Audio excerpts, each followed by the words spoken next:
بسم اللہ الرحمن الرحیم۔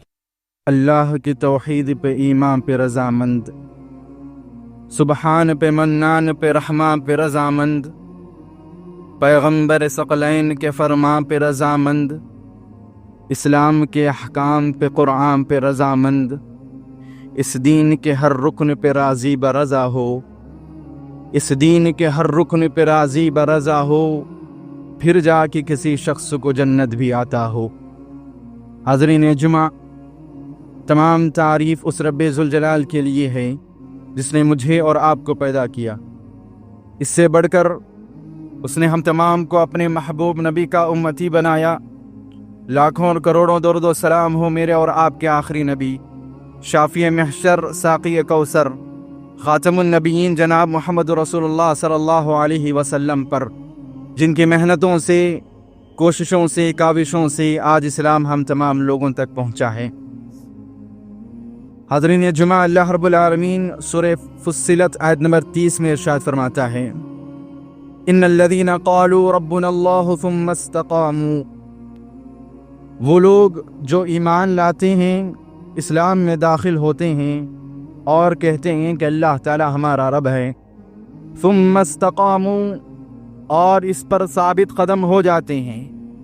تفسیروں میں استقاموا کا ایک معنی فرحو لکھا گیا ہے، یعنی خوش ہونا، کہ جو انسان اللہ کو اپنا رب ماننے کے بعد اس بات پر خوش ہو جائے کہ اس نے اپنے حقیقی محبوب کو، اپنے حقیقی معبود کو پہچان لیا ہے، اللہ تعالیٰ کو پہچان لیا ہے، توحید پر آنے کے بعد توحید سے راضی ہو جائے، اللہ رب العالمین فرماتا ہے تتنزل علیہم الملائکہ، اللہ تعالیٰ ان لوگوں کی مدد کے لیے لگاتار فرشتوں کو اتارتا ہے۔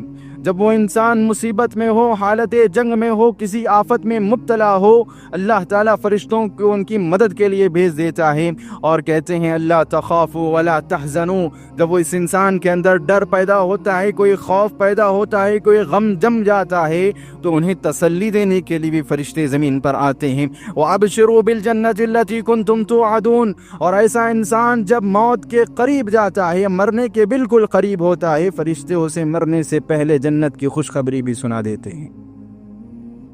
وہ لوگ جو ایمان میں آنے کے بعد، اسلام میں آنے کے بعد، اللہ کو اپنا رب ماننے کے بعد اس بات سے خوش ہو جائیں، مطمئن ہو جائیں، انہیں کوئی شکایت نہ ہو، انہیں کوئی گلہ نہ ہو، وہ ہر اعتبار سے مطمئن ہے، ایسا انسان تو بہت اعلیٰ مرتبے کو پہنچ جاتا ہے اللہ رب العالمین کے نزدیک۔ کیونکہ حاضرین جمعہ، جب کوئی انسان واقعتاً اسلام میں داخل ہو اور دنیا وما فیہا، دنیا میں جو کچھ ہے، دنیا میں مال ہے، دنیا میں منصب ہے، دنیا میں دنیا والوں کے اعتبار سے سکسیس ہے، کامیابی ہے، ان تمام کے مقابلے میں اللہ سے راضی ہو جائے، رسول اللہ سے راضی ہو جائے، دین اسلام سے راضی ہو جائے، یہ انسان حقیقت میں ایمان کی معراج پر نکل گیا ہے۔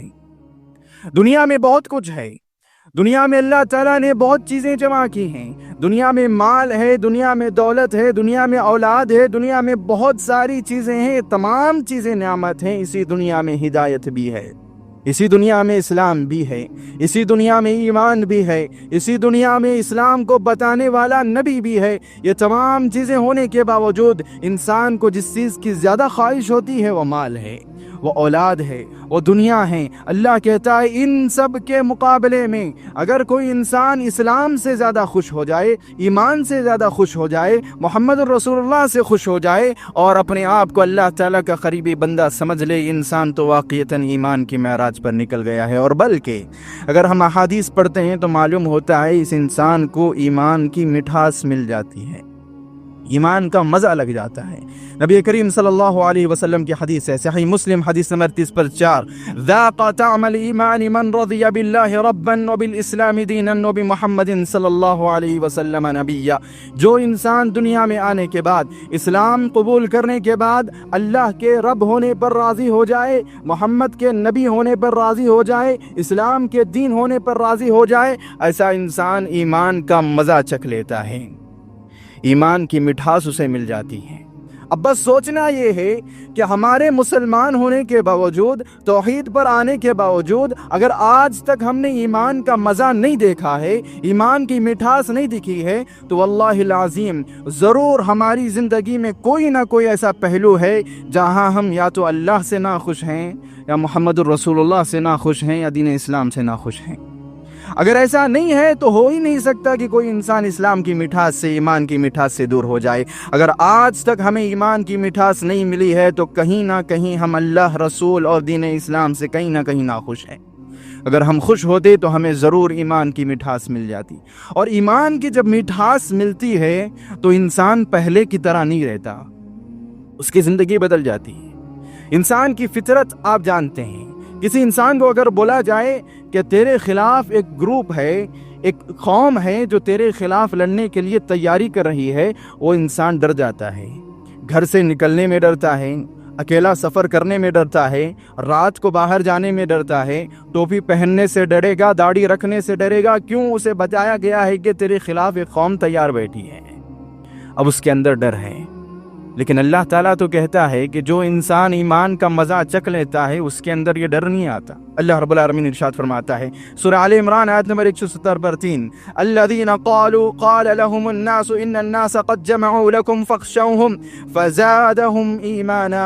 اللہ کہتا ہے میرے بندے، مجھ سے محبت کرنے والے بندے، اللہ سے راضی رہنے والے بندے، جب ان سے جا کر بولا جائے کہ تمہارے خلاف ایک گروپ تیار ہوئی ہے، ایک قوم تیار ہوئی ہے، جن کی تعداد تم سے زیادہ ہے، جن کی تیاری تم سے زیادہ ہے، جن کے منصوبے تم سے زیادہ ہیں، جن کی پلاننگ تم سے زیادہ مضبوط ہے، جب انہیں بتایا جاتا ہے تو یہ ڈرتے نہیں ہیں، یہ گھبراتے نہیں ہیں۔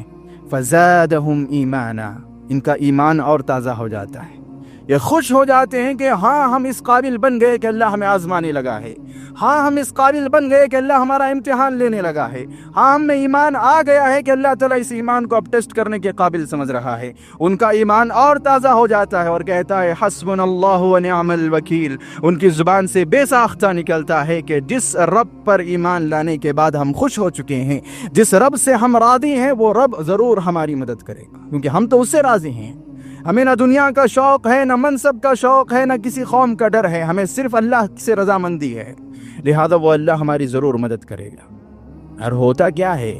ہوتا بھی وہی ہے جو لوگ سمجھ رہے ہیں۔ سورہ آل عمران آیت نمبر 76 پر 4، فَانْقَلَبُوا بِنِعْمَةٍ مِّنَ اللَّهِ وَفَضْلٍ لَمْ يَمْسَسْهُمْ سُوءٌ وَاتَّبَعُوا رِضْوَانَ اللَّهِ۔ اللہ کہتا ہے ان لوگوں نے اللہ کی رضامندی کو چن لیا، اب یہ جب گھر سے نکلیں گے اللہ کی نعمتوں کے ساتھ نکلیں گے، اللہ کے فضل کے ساتھ نکلیں گے، ان کے سامنے کتنی بڑی قوم آ کر کیوں نہ کھڑی ہو جائے، ان کو ذرا برابر نقصان نہیں پہنچا سکتی۔ اگر کوئی قوم آپ کو نقصان پہنچا رہی ہے آپ کے ایمان پر ہونے کے باوجود، اس کا معنی یہ ہے کہ آپ صحیح معنوں میں ایمان پر آئے نہیں ہیں۔ اور اگر ایمان میں آ جائیں اور راضی ہو جائیں اس چیز سے، تو کوئی قوم ایسی نہیں جو کسی مسلمان کو تکلیف پہنچا سکے، کسی مسلمان کے مقابلے میں جیت سکے، ایسی کوئی قوم اللہ نے نہیں بنائی۔ اور ہاں، یہاں پر ایک بات ہمیں یہ بھی معلوم ہونی چاہیے کہ ایسے کنڈیشن میں جب انسان کو بتایا جاتا ہے کہ تیرے خلاف یہ قوم لڑنے کے لیے تیار ہو گئی ہے، یہاں دو کیٹیگری کے لوگ پائے جاتے ہیں۔ ایک وہ انسان جو واقعتاً اللہ سے راضی ہے، وہ اللہ پر بھروسہ کرے گا، توکل کرے گا۔ دوسرا وہ انسان جو خود دین اسلام سے بدزن ہو جائے گا، خود دین اسلام سے دور ہو جائے گا۔ اللہ تعالیٰ ارشاد فرماتا ہے سورہ احزاب آیت نمبر 12، وَإِذْ يَقُولُ الْمُنَافِقُونَ وَالَّذِينَ فِي قُلُوبِهِم مَّرْضٌ مَّا وَعَدَ اللَّهُ وَرَسُولُهُ إِلَّا غُرُورًا۔ اللہ تعالیٰ کہتا ہے اور جب منافقین کو پتہ چلتا ہے، یا ان لوگوں کو پتہ چلتا ہے جن کے دلوں میں بیماری ہے، جن کے دلوں نے اب تک اسلام کو مانا نہیں ہے، رسول اللہ سے مطمئن ہوئے نہیں ہیں، ایسے لوگوں کو جب بتایا جاتا ہے، ایسے لوگوں کو جب تکلیفیں سنائی جاتی ہیں، تو وہ کہتے ہیں کہ اللہ اور رسول نے ہم سے دھوکے والا وعدہ کیا ہے، ہمیں اسلام میں آنے کے بعد کوئی فائدہ نہیں ہوا۔ ذرا سوچو کہ کیا ایسے جملے آج کے دور میں سننے کو نہیں ملتے؟ انسان مجبور ہو کر کہتا ہے جب سے اسلام میں آئے ہیں مصیبتیں ختم ہی نہیں ہو رہی، ہم برابر نماز پڑھ رہے ہیں لیکن تکلیفیں موجود ہیں۔ انسان یہ سوچ کر اسلام میں آیا ہے، یہ سوچ کر نمازیں پڑھنے لگا ہے کہ نمازیں پڑھنے لگ جائے گا، توحید میں آ جائے گا، اس کی مصیبتیں چلی جائے گی۔ اور مومن یہ سوچتا ہے جب اس پر مصیبت آتی ہے کہ مجھ پر مصیبت آئی ہے یعنی میرا ایمان مضبوط ہو رہا ہے، میرا ایمان ٹیسٹنگ کے قابل بن رہا ہے، میرا ایمان امتحان کے قابل بن رہا ہے۔ یہ مومن کی سوچ ہے۔ اور جس کے دل میں مرض ہو، بیماری ہو، کیا سوچتا ہے؟ وہ سوچتا ہے کہ میں نمازیں پڑھنے کے باوجود تکلیفیں ہیں، میرے توحید پر آنے کے باوجود تکلیفیں ہیں، میرے اسلام میں آنے کے باوجود میرے ساتھ صحیح نہیں ہو رہا۔ یہ اس انسان کا معاملہ ہے جس کے دل میں بیماری ہے، جس کے دل میں ایمان صحیح سے داخل نہیں ہوا ہے۔ اگر ہمیں بھی ایسا لگتا ہے تو ہمیں بھی اپنے ایمان کی مرمت کرنے کی ضرورت ہے۔ اور حاضرین جمعہ، یہ جو چیز ہے جو میں نے آپ کے سامنے ذکر کی ہے، اللہ سے راضی ہونا، محمد الرسول اللہ سے راضی ہونا اور دین اسلام سے راضی ہونا۔ حاضرین جمعہ، اگر واقعتاً کوئی انسان ان تینوں چیزوں سے راضی ہو جائے، واللہ العظیم اللہ کے رسول کے الفاظ نے یہ گواہی دی ہے کہ وہ انسان کسی بھی ظالم کے مقابلے میں نہتھا کھڑا نہیں ہوگا، اس کو ہمیشہ اللہ کی مدد ملے گی، ہمیشہ اللہ کی نصرت اس کے ساتھ رہے گی۔ پیارے نبی صلی اللہ علیہ وسلم نے ارشاد فرمایا، ابن ابی شیبہ حدیث نمبر 29180 پر ایک، من خاف من امیر ظلما فقال رضیت باللہ ربا وبالاسلام دینا وبمحمد صلی اللہ علیہ وسلم نبیا وبالقرآن حکما واماما انجاہ اللہ منہ۔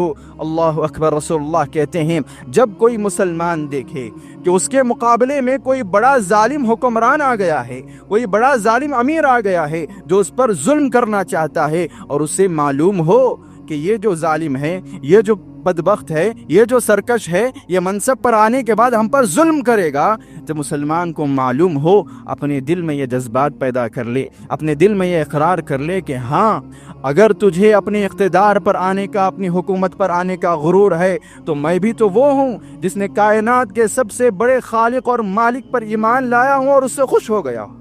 ہاں اگر تجھے اپنی سلطنت کا نشہ ہے تو مجھے بھی محمد رسول اللہ کی اطاعت کا نشہ ہے، ان کی اطاعت کا جنون ہے۔ ہاں اگر تجھے اپنے قانون پر بھروسہ ہے، اپنی سوسائٹی، اپنے کلچر پر بھروسہ ہے یا اپنی ملٹری پر بھروسہ ہے تو میں بھی وہ ہوں جس نے دنیا کا سب سے مضبوط قانون قبول کیا ہے، میں بھی اسلام کا ماننے والا اور میں اس سے راضی بھی ہوں۔ اللہ فرماتا ہے جب انسان کے اندر یہ جذبات پیدا ہو جائیں، ظالم حاکم کے مقابلے میں اللہ پر ایمان مضبوط کیا جائے، ظالم حاکم کی نظروں کے نیچے اسلام پر مضبوطی لائی جائے، ظالم حاکم کے نظروں کے سامنے اسلام پر پابندی سے عمل کیا جائے، اللہ فرماتا ہے ایسا انسان کبھی نہتھا کھڑا نہیں ہو سکتا میدان جنگ میں۔ ہمارا مسئلہ یہ ہے کہ ہم ظالم کے مقابلے میں تیاری کرتے ہیں لڑنے کی، اور ہمیں ایمان کی، عمل کی، عقیدے کی کوئی پرواہ نہیں ہے، اور اللہ کہتا ہے ظالم کی نظروں کے سامنے عقیدے کی حفاظت کرو، ایمان کی حفاظت کرو، عمل کی حفاظت کرو، مدد کی جہاں تک بات ہے وہ میں کرنے کو تیار ہوں۔ ہماری نظروں کا، ہمارے ذہن کا، ہماری فکر کا فطور ہے، ہمیں سمجھنا چاہیے۔ حاضرین جمعہ، اللہ رب العالمین کہتا ہے ظالم کی نظروں کے سامنے اپنے ایمان کو مضبوط کرنا چاہیے، کہنا چاہیے باطل سے دبنے والے اے آسمان نہیں ہم 100 بار کر چکا ہے تو امتحان ہمارا۔ کیا یہ پہلی مرتبہ ہے کوئی ظالم ہم پر آیا ہے؟ ہزاروں مرتبہ آئے ہیں، ہر صدی میں آئے ہیں، ہر دور نے دیکھا ہے۔ کیا ہو گیا؟ مٹ گئے، ختم ہو گئے، اسلام کا نام لینا چھوڑ دیا گیا؟ نہیں چھوڑا گیا، بلکہ اسلام لگاتار دنیا میں بڑھتا ہے۔ کیوں؟ کیونکہ ان لوگوں نے ظالم کی نظروں کے نیچے اسلام پر عمل کیا ہے، تلوار کے سائے میں نمازیں پڑھی ہیں، تب جا کر اللہ مدد کرتا ہے۔ تلواریں جمع کرنے سے، ہتھیار جمع کرنے سے، قوم جمع کرنے سے اللہ مدد نہیں کرتا، ایمان کو مضبوط کرنے سے، عمل کو مضبوط کرنے سے اللہ رب العالمین مدد کرتا ہے۔ یہ رسول اللہ کے الفاظ ہیں، اب مرضی آپ کی ہے اپنی عقل کے پیچھے جانا ہے یا رسول اللہ کے الفاظ کے پیچھے جانا ہے۔ حاضرین جمعہ، انہی الفاظ کی ایک اور فضیلت میں آپ کو بتاتا ہوں، صحیح مسلم کی روایت ہے، حدیث نمبر 380 پر 6، من قال حين يسمع المؤذن اشهد ان لا اله الا الله وحده لا شريك له وان محمدا عبده ورسوله رضيت بالله ربا وبالاسلام دينا وبمحمد صلی اللہ علیہ وسلم نبیا غفر له ذنبه۔ اللہ کے رسول صلی اللہ علیہ وسلم نے فرمایا یہ الفاظ اللہ پر راضی ہونے والے، رسول اللہ پر راضی ہونے والے، اسلام پر راضی ہونے والے الفاظ، یہ اقرار اللہ کو اتنا پسند ہے کہ اگر کوئی انسان کسی مؤذن کی اذان سنے اور اس اذان کے بعد یہ کلمات پڑھے، اللہ تعالیٰ تو اس کے گناہ معاف کر دیتا ہے۔ یہ الفاظ انسان کی مغفرت کا بھی سبب بنتے ہیں۔ اور اگر ذرا سا غور کریں تو ہمیں معلوم ہوتا ہے کہ یہی وہ 3 چیزیں ہیں جو قبر میں بھی پوچھی جاتی ہیں۔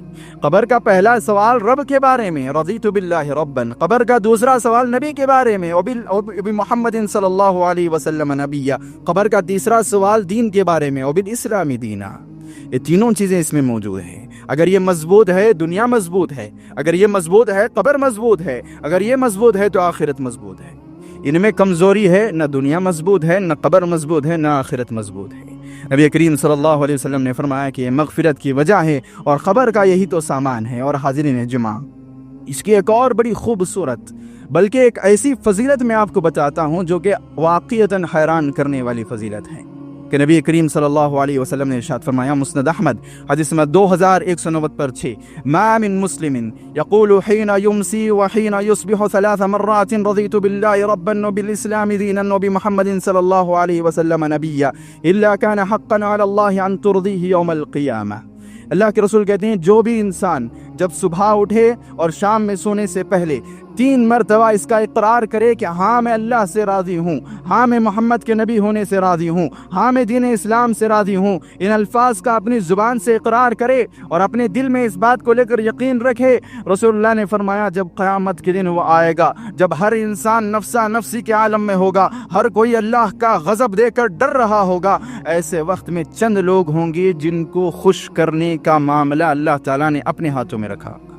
اس دن اللہ چند لوگوں کو خوش کرے گا، بلائے گا، راضی کرے گا، تمہیں جو چاہیے کیا چاہیے اللہ پوچھ کر انہیں عطا فرمائے گا۔ یہ کون لوگ ہیں؟ اللہ کے رسول نے فرمایا جو لوگ صبح میں 3 مرتبہ اقرار کرتے ہیں، شام میں 3 مرتبہ اقرار کرتے ہیں۔ بڑا خوش نصیب ہے وہ انسان جو نہ سفر دیکھتا ہے، نہ بیماری دیکھتا ہے، نہ کوئی پریشانی دیکھتا ہے، کتنا بھی زیادہ مصیبت میں کیوں نہ ہو، فکر میں کیوں نہ ہو، کتنی بھی زیادہ پریشانیوں میں الجھا ہوا کیوں نہ ہو، صبح شام کی دعائیں نہیں چھوڑتا، خصوصاً اس دعا کا اہتمام کرتا ہے۔ بڑا خوش نصیب ہے کہ جب سب لوگ ڈر رہے ہوں گے اس انسان کو اللہ خوش کر رہا ہوگا، جب سب لوگ ڈر رہے ہوں گے اس انسان کے اللہ خوشی کا سامان تیار کر رہا ہوگا۔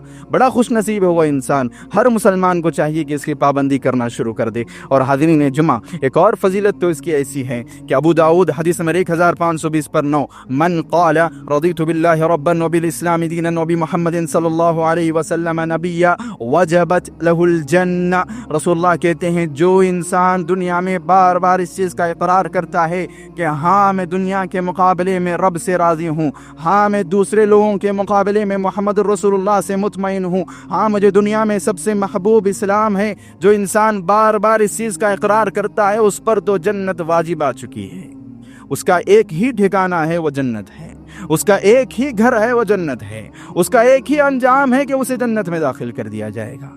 ذرا سوچئے کہ ان الفاظ سے، ان اقراروں سے اللہ تعالیٰ کو کتنی محبت ہے، اللہ کو کتنا پسند ہے یہ الفاظ۔ صبح شام کہنے والے کو اللہ خوش کر رہا ہے، اپنی زندگی میں اس کا ورد کرنے والے کو اللہ تعالیٰ قیامت کے دن راضی کر رہا ہے، اس پر جنت واجب کر رہا ہے۔ اللہ کو کتنا پسند ہوں گے۔ اور اگر احادیث پڑھیں تو ہمیں یہ بھی معلوم ہوتا ہے کہ یہ الفاظ رسول اللہ صلی اللہ علیہ وسلم کو بھی پسند تھے، اور اتنا پسند تھے، صحیح بخاری کی روایت ہے حدیث نمبر 540، ایک مرتبہ کا واقعہ ہے کہ رسول اللہ ایک چھوٹا سا خطبہ دیتے ہیں اور بیٹھ جاتے ہیں اور لوگوں سے کہتے ہیں من احب ان یسأل عنی شیء فلیسأل، اللہ کے رسول نے فرمایا تم میں سے جس کسی بھی انسان کو کوئی بھی ڈاؤٹ ہے، کوئی بھی شک ہے، اور مجھ سے سوال کرو، کسی بھی قسم کا میرے سے کلیریفیکیشن لینا ہے لے لو، میں بیٹھا ہوا ہوں، میں ہر کسی کے سوال کا جواب دینے کو تیار۔ رسول اللہ بیٹھ گئے، لوگ آنے لگے، عجیب عجیب سوال کرنے لگے۔ کسی نے پوچھا رسول اللہ میرے ابا کا نام بتائیے۔ اللہ کے رسول صلی اللہ علیہ وسلم سے ایسے سوالات ہونے لگے، رسول اللہ صلی اللہ علیہ وسلم کا چہرے کی رنگت بدلنے لگی، سرخ ہونے لگا۔ حضرت عمر نے دیکھا، فبرک عمر علی رکبتہ، حضرت عمر آئے، جہاں رسول اللہ بیٹھے تھے ان کے سامنے گھٹنوں کے بل بیٹھ گئے اور کہا یا رسول اللہ رضیت باللہ ربا وبالاسلام دینا وبمحمد صلی اللہ علیہ وسلم نبیا۔ دوسروں کی بات چھوڑو، رسول اللہ میں کہتا ہوں کہ میرا کوئی شک نہیں ہے، میرا کوئی سوال نہیں ہے، میں اللہ کے رب ہونے پر راضی ہوں، آپ کے نبی ہونے پر راضی ہوں، اسلام کے دین ہونے پر راضی ہوں۔ فسکت، رسول اللہ خاموش ہو گئے، رسول اللہ کے چہرے پر دوبارہ خوشی آ گئی۔ اللہ اکبر۔ ایسے الفاظ ہیں جو رسول اللہ دنیا میں بھی سنتے تو خوش ہو جاتے، بلکہ یہ ایسے الفاظ ہیں جن کا اثر قیامت کے دن رسول اللہ صلی اللہ علیہ وسلم کی جانب سے ایسا نظر آتا ہے کہ نبی کریم صلی اللہ علیہ وسلم نے ارشاد فرمایا، معجم الکبیر الطبرانی کی روایت ہے حدیث نمبر 830 من قال حين يصبح رضيت بالله ربا وبالاسلام دينا وبمحمد صلی اللہ علیہ وسلم نبیا فانا زعیم لاخذن بيده حتى ادخله الجنہ۔ اللہ کے رسول نے فرمایا جو انسان قیامت کے دن میرے پاس آئے گا اور اس نے اپنی زندگی میں ہر صبح میں یہ 3 الفاظ کا اقرار کیا ہے، ہر صبح اس نے کہا ہے کہ میں اللہ سے راضی ہوں، نبی سے راضی ہوں، اسلام سے راضی ہوں، ہر صبح وہ ایسی لے کر میرے پاس آئے گا تو میں تمہیں گارنٹی دیتا ہوں کہ میں اس کا ہاتھ پکڑوں گا، جب تک وہ جنت میں نہیں چلا جاتا میں اس کا ہاتھ نہیں چھوڑوں گا، صلی اللہ علیہ وسلم۔ حاضرین جمعہ، ایک انسان کا جنت میں جانا واقعتاً خوش نصیبی ہے، واقعتاً خوش نصیبی ہے، لیکن اس انسان کے مقدر کا کیا عالم ہے جو انسان قیامت کے دن جنت میں تو جائے لیکن اس کا ہاتھ نبی کے ہاتھ میں ہو، اس کا ساتھ رسول اللہ صلی اللہ علیہ وسلم دے رہے ہوں اور جنت جا کر اسے چھوڑ کر آئیں۔ ہاں، اس انسان کے مقدر کے کیا کہنے۔ اس مقبولیت کی گھڑی میں ہمیں اللہ سے دعا کرنا چاہیے کہ اللہ ہمیں بھی وہ خوش نصیبی نصیب فرمائے، وہ سعادت نصیب فرمائے کہ ہم بھی جب قیامت کے دن جنت میں جائیں تو رسول اللہ کا ہاتھ پکڑ کے جنت میں جائیں۔ ہر صبح ایک عمل کرنا ہے، رضیت باللہ ربا وبالاسلام دینا وبمحمد صلی اللہ علیہ وسلم نبیا، پڑھنا ہے، اقرار کرنا ہے، اپنے دل میں بار بار اس کو تازہ کرتے رہنا ہے کہ نہیں، مجھے اللہ کے علاوہ کچھ پسند نہیں ہے، اللہ کو راضی کرنے کے علاوہ مجھے کوئی چیز پسند نہیں ہے، محمد کے دین کے آگے، طریقے کے آگے مجھے کوئی طریقہ پسند نہیں ہے۔ بار بار اس بات کا اقرار کرتے رہے، ہائے ہائے قیامت کے دن نبی کا ہاتھ پکڑ کر جنت میں داخل ہو جائیں گے، صلی اللہ علیہ وسلم۔ اور حاضرین جمعہ، یہ چند فضیلتیں میں نے آپ کو بتائی کہ رضیت باللہ ربا وبالاسلام دینا وبمحمد صلی اللہ علیہ وسلم نبیا پڑھنے اور اس کا اقرار کرنے اور اس کو دل میں رکھنے کے کیا فائدے ہیں، کتنے فائدے ہیں۔ اب یہاں پر ایک سوال یہ بھی پیدا ہوتا ہے کہ کس طرح اللہ سے راضی ہونا ہے، کس طرح نبی سے راضی ہونا ہے، کس طرح اسلام سے راضی ہونا ہے۔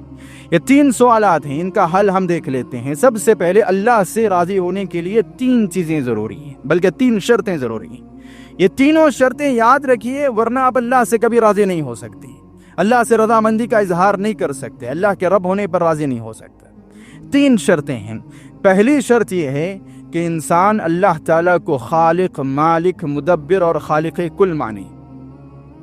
انسان یہ عقیدہ رکھے کہ ہر چیز کا بنانے والا اللہ ہے، ہر چیز کو دنیا میں لانے والا، موت دینے والا، بیمار کرنے والا، شفا دینے والا، جو بھی دنیا میں تدبیر چل رہی ہے، تصریف چل رہی ہے، اس کا اصل مالک اور خالق صرف اللہ رب العالمین ہے، اور اللہ ہی وہ ذات ہے جو ہر چیز پر قادر ہے۔ اللہ ہی وہ ذات ہے کہ انسان اپنا عقیدہ بنا لے کہ میں جہاں کہیں سے بھی بلاؤں تو میری بات کو سننے والا، میری دعا کو سننے والا صرف وہ ہے جو عرش والا ہے، کوئی بغداد والا میری دعا نہیں سن سکتا۔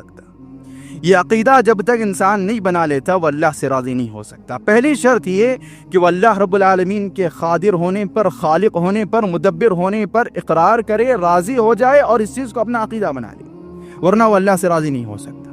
دوسری شرط اللہ پر راضی ہونے کے لیے یہ ہے کہ ہر قسم کی عبادت، ہر قسم کے عبادت والے جذبات، ہر قسم کی اطاعت والے جذبات صرف اور صرف اللہ رب العالمین کے لیے خاص کر دے۔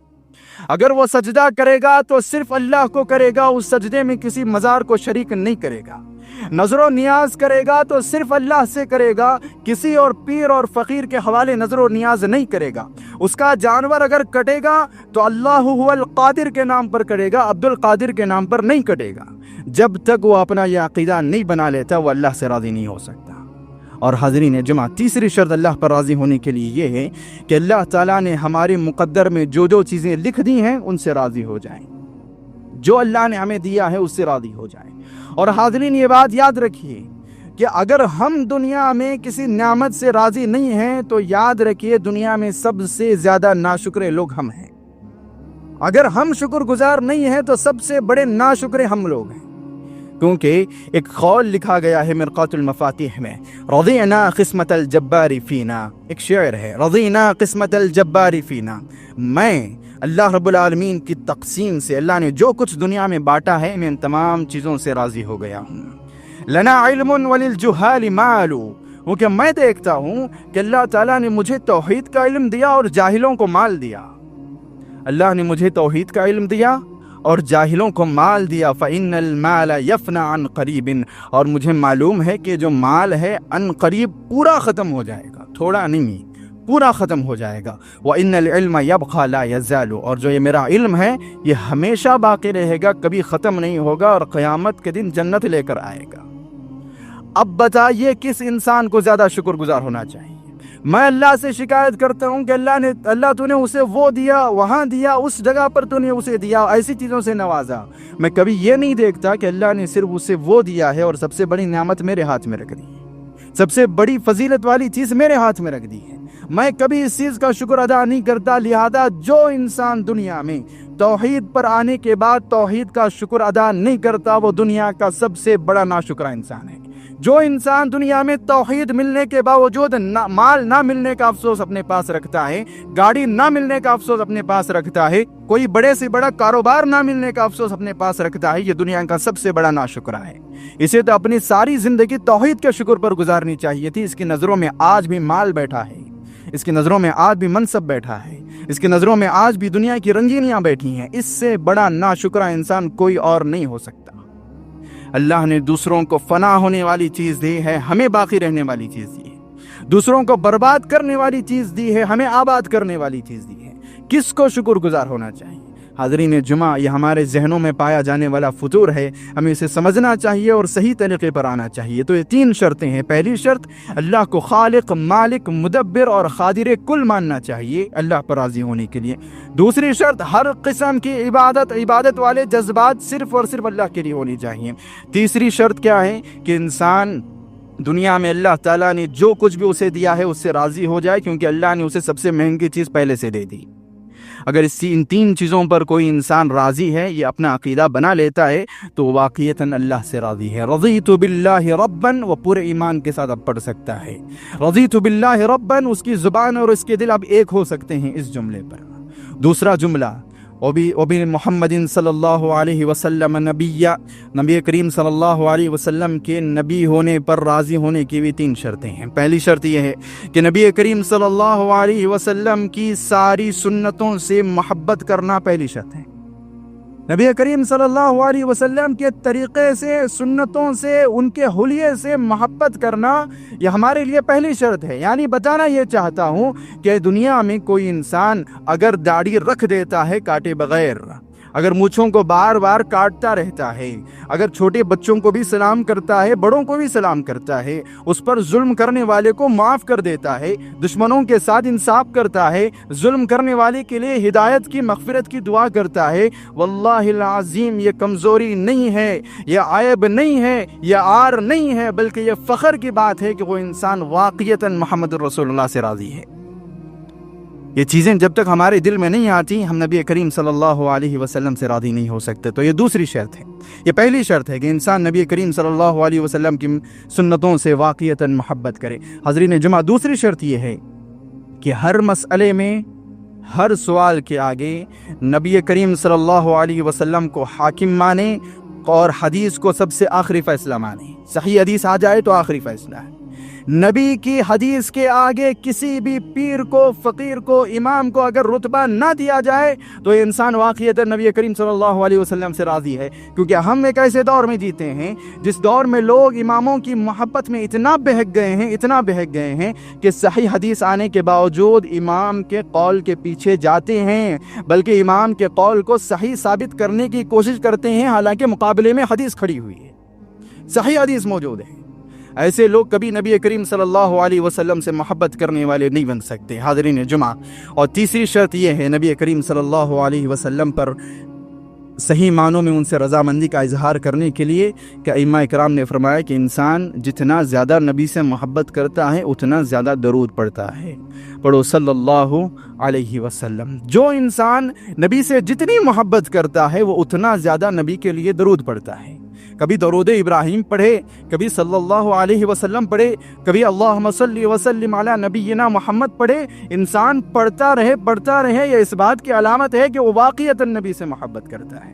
اور پیارے نبی صلی اللہ علیہ وسلم نے ارشاد فرمایا، جو انسان زیادہ سے زیادہ درود پڑھ کے قیامت کے دن آئے گا وہ اتنا میرے قریب کھڑا کیا جائے گا۔ جس کی زندگی میں جتنا درود وہ مجھ سے اتنا قریب۔ ہماری زندگی تو درود سے سوکھی ہوئی ہے۔ ہم نمازوں کے علاوہ کبھی درود نہیں پڑھتے، ہماری زندگی میں نمازوں کے علاوہ کہیں درود نظر نہیں آتا. ہمیں چاہیے کہ درود پڑھا جائے. صبح میں 10 مرتبہ, شام میں 10 مرتبہ پڑھنے کی حدیث ہے, کم سے کم اس کا اہتمام کیا جائے. اور کبھی بھی کسی بھی وقت میں آپ درود پڑھ سکتے ہیں. دعا کے لیے ہاتھ اٹھاؤ, صرف درود پڑھ کے ختم کر دو, جائز ہے. دعا کے لیے ہاتھ اٹھاؤ, آدھی دعا صرف درود پڑھتے رہو, جائز ہے. ہمیشہ جب بھی موقع مل جائے اللہ کے ذکر کے ساتھ درود پڑھتے رہو, جائز ہے. جتنا درود پڑھیں گے رسول اللہ سے اتنی گہری محبت ہوگی اور قیامت کے دن نبی کے اتنا قریب کھڑا گیا جائے گا. تو یہ 3 چیزیں ہیں نبی کریم صلی اللہ علیہ وسلم سے راضی ہونے کے لیے جو شرط کے طور پر ہمیں نظر آتی ہیں. حاضرین جمعہ, دین اسلام سے راضی ہونے کے لیے اس کی بھی 3 شرطیں ہیں. پہلی شرط یہ ہے کہ اسلام انسان کو قرآن اور حدیث کے ذریعے جو بھی بتا رہا ہے اس پر راضی ہو جائے, مطمئن ہو جائے. وہ خوش ہے اسلام پر عمل کر کے. وہ سال میں 2 مرتبہ عید الاضحیٰ اور عید الفطر منا کر خوش ہے. اسے کرسمس منانے کا اس کے اندر شوق نہیں ہے, نیو ایئر بنانے کا اس کے اندر شوق نہیں ہے, دیپاولی میں شریک ہونے کا اس کے اندر شوق نہیں ہے. وہ سال میں 2 عیدوں سے خوش ہے. ایسا انسان اسلام سے خوش ہے. جس انسان کو بقرہ عید بھی مناتا ہے, رمضان کی عید بھی مناتا ہے, پھر اس کے اندر شوق ہے کہ میں دیپاولی میں بھی جاؤں, اس کے اندر شوق ہے کہ میں کرسمس میں ہی جاؤں, اس کے اندر شوق ہے کہ میں نیو ایئر بھی سیلیبریٹ کروں, ایسا انسان کبھی نبی کریم صلی اللہ علیہ وسلم کے لائے ہوئے دین سے مطمئن نہیں ہو سکتا اور نہیں ہے وہ انسان. تو پہلی شرط یہ ہے کہ اسلام نے ہمیں جو دیا ہے, جتنا دیا ہے, جس طرح دیا ہے, اس سے مطمئن ہو جائے, اس سے زیادہ کی خواہش نہ رکھی جائے. ہمیں اور عیدوں کی ضرورت نہیں ہے, ہمیں اور اچھے طریقے کی ضرورت نہیں ہے, ہمیں اس سے زیادہ بہترین ماڈل کی ضرورت ہو نہیں سکتا, لیکن ہمیں ہے بھی نہیں نبی کریم صلی اللہ علیہ وسلم سے بہتر ماڈل ڈھونڈنے کی. اور حاضرین جمعہ, تو یہ پہلی شرط ہے اسلام پر راضی ہونے کے لیے. دوسری شرط یہ ہے کہ ائمہ کرام نے ذکر کیا کہ جو انسان واقعتاً اسلام سے راضی ہے وہ انسان اسلام قبول کرنے کے بعد خاموش نہیں بیٹھے گا, وہ دوسروں کو بھی اسلام سمجھائے گا. کیونکہ جو انسان اسلام سے مطمئن ہے وہ دوسرے کو بھی مطمئن کرنے کے چکر میں لگے گا. جو انسان اسلام قبول کر کے خاموش بیٹھ گیا ہے, کسی کو دین بتاتا نہیں ہے, توحید بتاتا نہیں ہے, عقیدہ بتاتا نہیں ہے, ایسا انسان مکمل طور پر اسلام سے ابھی مطمئن ہوا نہیں ہے. کیونکہ اسلام سے جو مطمئن ہو جاتا ہے وہ دوسروں کو بھی اسلام سمجھانے کے پیچھے لگ جاتا ہے. تو یہ دوسری شرط ہے کہ دوسروں کو اسلام کی دعوت پہنچائی جائے. اور تیسری شرط اسلام پر راضی ہونے کے لیے یہ ہے کہ اپنی زندگی کو اسلامی اعمال سے زیادہ بھر دیا جائے. اگر کوئی انسان ایسا کہے کہ وہ عید الفطر سے, عید الاضحیٰ سے, ہر قسم جو بھی اسلام نے اسے عطا کیا ہے سب سے خوش ہے اور دعوت کا کام بھی کرتا ہے, لیکن اس کی زندگی میں عمل نہیں ہے, نماز چھوڑ دیتا ہے, روزہ چھوڑ دیتا ہے, صدقات و خیرات چھوڑ دیتا ہے, مال ہونے کے باوجود حج نہیں کرتا ہے, زکوٰۃ نہیں دیتا ہے, ذکر نہیں کرتا ہے, قرآن نہیں پڑھتا ہے, ایسا انسان کہے میں دین اسلام سے راضی ہوں, وہ جھوٹا انسان ہے. دین اسلام پر راضی ہونے کے لیے دین اسلام پر عمل کرنا ضروری ہے, لازم ہے. جو انسان عمل کرے بغیر کہے کہ میں اسلام سے راضی ہوں وہ انسان سچ نہیں بول رہا, وہ جھوٹا انسان ہے. تو یہ 3 شرطیں جب تک ہمارے اندر نہیں آ جاتی ہم دین اسلام سے بھی راضی نہیں ہو سکتے. اب سوال یہ ہے کہ کیا یہ تمام چیزیں ہماری زندگیوں میں موجود ہیں؟ اللہ پر راضی ہونے کی 3 شرطیں ہمارے پاس ہیں, محمد سے راضی ہونے کی 3 شرطیں ہمارے پاس ہیں, دین اسلام سے راضی ہونے کی 3 شرطیں ہمارے پاس ہیں. کہاں ہیں؟ بالخصوص یہ ہندوستان پاکستان کے جو لوگ ہیں ان کی زندگیوں میں تو اس کے برخلاف عمل ہمیں دیکھنے کو ملتا ہے, بالکل اپوزٹ عمل دیکھنے کو ملتا ہے.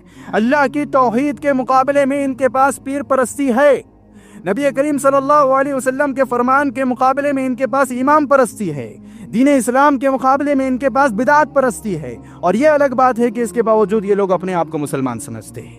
شاعر نے بڑا خوب کہا تھا, کرے غیر گر بت کی پوجا تو کافر, جو ٹہرائے بیٹا خدا کا تو کافر, جھکے آگ پر بہر سجدہ تو کافر, کواکب میں مانے کرشمہ تو کافر, مگر مومنوں پر کشادہ ہے راہیں, پرستش کریں شوق سے جس کی چاہیں, نبی کو جو چاہیں خدا کر دکھائیں, اماموں کا رتبہ نبی سے بڑھائیں, مزاروں پہ جا جا کے نظریں چڑھائیں, شہیدوں سے جا جا کے مانگے دعائیں, نہ توحید میں کچھ خلل اس سے آئے, نہ اسلام بگڑے نہ ایمان جائے. یہ کیا تماشا ہے کہ اگر کوئی انسان, کوئی دوسرا انسان, کوئی اور انسان اپنی گرو کی مورتی بنا لے اور اس کو سجدہ کرے تو کافر, اور یہ اپنے پیر کی مزار بنا کر سجدہ کرے تو کوئی بات نہیں.